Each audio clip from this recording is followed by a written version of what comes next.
नमस्कार दोस्तों, मैं doctor Yogini Rolekar, a gynaecologist practising in my own maternity hospital since more than 20 years. दोस्तों, आज बहुत ही कॉमन टॉपिक के बारे में हम डिस्कस करेंगे और ये इतना कॉमन है कि हर पेशेंट्स हमको ये क्वेश्चंस पूछते हैं और उनके रिलेटिव्स भी बहुत क्वेश्चंस पूछते हैं। तो आज हम इसका वीडियो बना रहे हैं। क्वेश्चन ये है कि जब नॉर्मल डिलीवरी हो जाती है या फिर सिजेरियन डिलीवरी हो जाती है और पेशेंट को जब हम रूम में शिफ्ट करते हैं, तो एक कॉमन क्वेश्चन रिलेटिव्स का रहता है कि मैडम इसको अभी हम क्या खिलाएं, ऐसा क्या खिलाएं कि माँ को अच्छे से दूध उतरे और माँ अच्छे से अपने बच्चे को दूध प्रोवाइड कर सके, मिल्क की मात्रा, ब्रेस्ट फीडिंग की मात्रा अच्छी हो। देखिए, जब नॉर्मल डिलीवरी होती है तो हम जो अपना जो स्टिचेस रहता है वो स्टिचेस नीचे रहते हैं, और जब सिजेरियन डिलीवरी होती है तो हम पेट पर कट करते हैं और यूट्रस को कट करके फिर बच्चा निकालते हैं। तो स्वाभाविक है, सबकी चिंता ये भी रहती है कि मैडम ऐसी कोई डाइट है जिससे बहुत ही इजीली हमारे टाके भी गल जाए और मदर को भी कुछ प्रॉब्लम नहीं हो और बच्चे को भी कुछ प्रॉब्लम नहीं हो। तो सबसे पहले मैं ये बता देती हूँ कि जब नॉर्मल डिलीवरी हो या फिर सिजेरियन डिलीवरी हो, तो डिलीवरी के बाद जो कैलोरी रिक्वायरमेंट्स रहती है वो ज़्यादा रहती है। मतलब पकड़ लीजिए कि 500 कैलोरीज ज़्यादा मात्रा में माँ को देनी पड़ती है, क्योंकि उसकी रिक्वायरमेंट्स भी बढ़ जाती हैं। और दूसरी एक इम्पॉर्टेंट बात है कि जो कुछ माँ खाएगी उसका असर बच्चे को डायरेक्टली नहीं होता है। जैसे कई बार मान्यता रहती है और अपने कई सारे रूल्स ऐसे हैं कि डिलीवरी के जो बरसों से चले आ रहे हैं कि भाई डिलीवरी के बाद पानी ज़्यादा मत पियो, क्योंकि पानी ज़्यादा पियेंगे तो पेट फूल जाएगा। आप चावल मत खाओ, क्योंकि चावल अगर ज़्यादा खाएंगे तो फिर बच्चे को प्रॉब्लम होगा। कहीं बार ऐसा भी होता है और कहा जाता है पेशेंट को कि भाई तुम सिर्फ मूंग की दाल खाइए, मरी मसाला कुछ मत खाइए, और वो मदर को जो प्रेग्नेंट होकर जो डिलीवर हो गई है उसको एकदम ही सिंपल खाना देते हैं।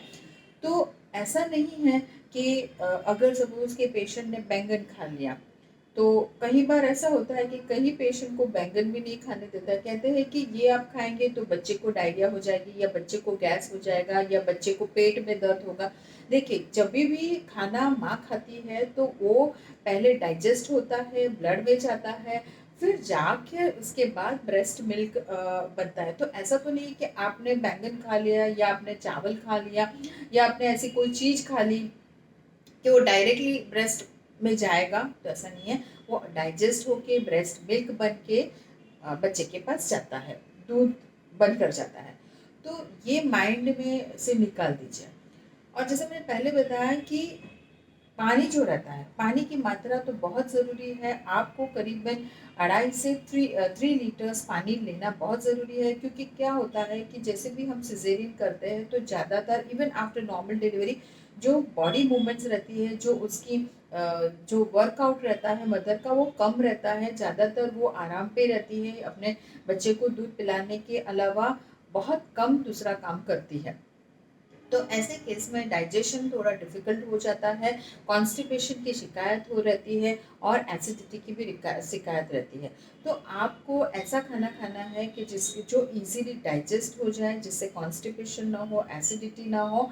तो उसके लिए एक है कि पानी ज़्यादा पीना है। पानी जितना ज़्यादा पियेंगे उतना ज़्यादा अच्छा ब्रेस्ट मिल्क होगा, उतना ज़्यादा अच्छा यूरिनेशन होगा, क्योंकि यूरिन इन्फेक्शन भी बहुत कॉमन होता है आफ्टर डिलीवरी। तो पानी की मात्रा आपको ज़्यादा लेनी है। दूसरा कि कार्बोहाइड्रेट्स आप ले सकते हैं, आप चावल ले सकते हैं, आप रोटी ले सकते हैं, मगर आपको ज़्यादातर वेजिटेबल्स लेनी है। ग्रीन वेजिटेबल्स लेनी बहुत ज़रूरी है, जिसको कहते हैं कि लाइक पालक की भाजी है, मेथी की भाजी है,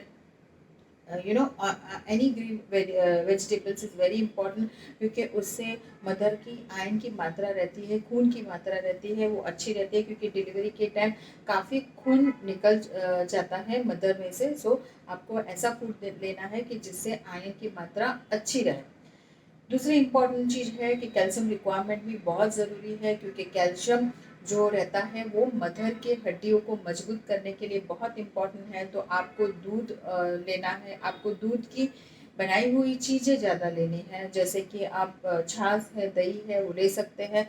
दही आप ले सकते हैं, ऐसा नहीं है कि दही खाने से आपको कुछ प्रॉब्लम हो जाएगा और जाके बच्चे को भी प्रॉब्लम होगा, ऐसा नहीं है। दही से प्रोबायोटिक जिसको कहा जाता है वो डाइजेशन में बहुत ही हेल्पफुल है, तो आप दही भी ले सकते हैं। आप सारे फ्रूट जूस भी पी सकते हैं। तो ये सारी चीज़ जो बेसिक है वो लेना बहुत ज़रूरी है। और दूसरी इम्पॉर्टेंट चीज़ है कि आप ड्राई फ्रूट्स भी ले सकते हैं। तो ड्राई फ्रूट्स बहुत इम्पॉर्टेंट है ओमेगा 3 फैटी एसिड के लिए। तो आप छोटी मात्रा में, जैसे आप 5 बादाम है, 5 काजू है, अंजीर है, अखरोट है, वो ले सकते हैं। और जैसे कि हर डिलीवरी के बाद अपने इंडिया में ऐसा रिवाज है कि जो लड्डू बनाए जाते हैं, जो सूट के लड्डू बनाए जाते हैं, जो ड्राई फ्रूट के लड्डू बनाए जाते हैं, आप ले सकते हैं। ओनली थिंग आप इतना ध्यान रखिए कि आप उसका कंजम्पशन ज़्यादा मत कीजिए, क्योंकि ज़्यादा आप लेंगे तो डाइजेशन में हैवी रहता है और वो उसकी वजह से आपको पेट में दर्द हो सकता है। दूसरी एक मान्यता रहती है कि भाई हमने कुछ लेमन खा लिया या फिर कुछ टमाटर खा लिया, मतलब कि कोई भी खट्टी चीज़ खा ली तो टाके में प्रॉब्लम होगा। तो ऐसा नहीं है, क्योंकि खट्टी चीज़ जैसे कि लेमन है उसके अंदर विटामिन सी होता है और विटामिन सी बहुत ज़रूरी है हीलिंग के लिए। तो आप लेमन जूस भी ले सकते हैं। कई बार ऐसा कहा जाता है कि घी बहुत इम्पोर्टेंट है। मोस्ट ऑफ द टाइम कहा जाता है कि भी जैसे आप डिलीवरी हो गई तो सब घी में ज़्यादा चीज़ें देती है, मतलब जो घी की मात्रा रहती है। अगर आपने शीरा भी बना दिया तो शीरा में भी काफ़ी घी डाला जाता है। तो आपको घी नहीं लेना है ज़्यादा, आप 1 या 2 चम्मच पूरे दिन में ले सकते हैं। तो घी का कंजम्पशन कम कीजिए, क्योंकि घी आप ज़्यादा लेंगे तो आपका वेट ही बढ़ने वाला है, क्योंकि वैसे भी आपका डिलीवरी में थोड़ा बहुत तो वेट गेन हुआ ही रहता है। और अगर पोस्ट डिलीवरी भी आप ऐसे खाना खाने लगे तो आपका वेट रिड्यूस होना बहुत ही मुश्किल हो जाएगा।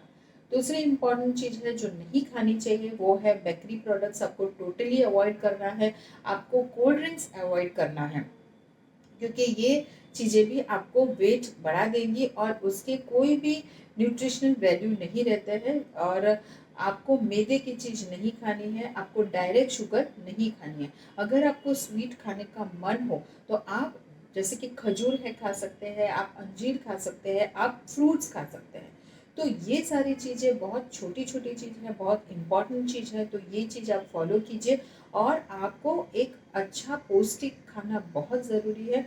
और कई बार ऐसा रहता है कि हम सारा चीज़ साथ में नहीं खाते। जो लैक्टेशन करवाते हैं, मतलब कि जो मदर ब्रेस्ट फीडिंग करवा रही है, तो आप 2-2 घंटे में थोड़ा थोड़ा खाना खा सकते हैं, क्योंकि ये थोड़ा थोड़ा खाना इजी रहेगा डाइजेशन के लिए। और जब भी ब्रेस्ट फीडिंग करवाते हैं तो भूख ज़्यादा लगती है। तो भूख जब ज़्यादा लगेगी तो आप 2-2 घंटे में खाना जब खाएंगे तो वो आपके सेहत के लिए भी अच्छा है और आपके डाइजेशन के लिए भी अच्छा है। और जब भी आपको भूख लगी तो ऐसा नहीं कि आप चॉकलेट खा लिए या फिर कुछ आपने स्वीट खा लिए, क्योंकि स्वीट भी बहुत आती है, क्योंकि जैसे डिलीवरी हो जाती है तो बहुत खुशियों का माहौल होता है। तो स्वीट भी घर में बहुत सारी आती है, तो उसका मतलब ये नहीं कि आप स्वीट लो। तो क्योंकि स्वीट के अंदर डायरेक्ट शुगर होगा तो वो आपके न्यूट्रिशन के लिए भी बहुत बेकार है और आपके हेल्थ के लिए भी बेकार है। तो स्वीट खाने का मन हो गया तो आप खा लीजिए फ्रूट। तो डिलीवरी के बाद, जैसे कि मैंने बताया कि नॉर्मल डिलीवरी या सिजेरियन के बाद आपको इजीली डाइजेस्टेबल घर का फूड खाना है और बाहर का फूड नहीं खाना है। और आप कुछ भी खा रहे हैं तो उसको वो डायरेक्टली अपने बच्चे पे असर नहीं होता है।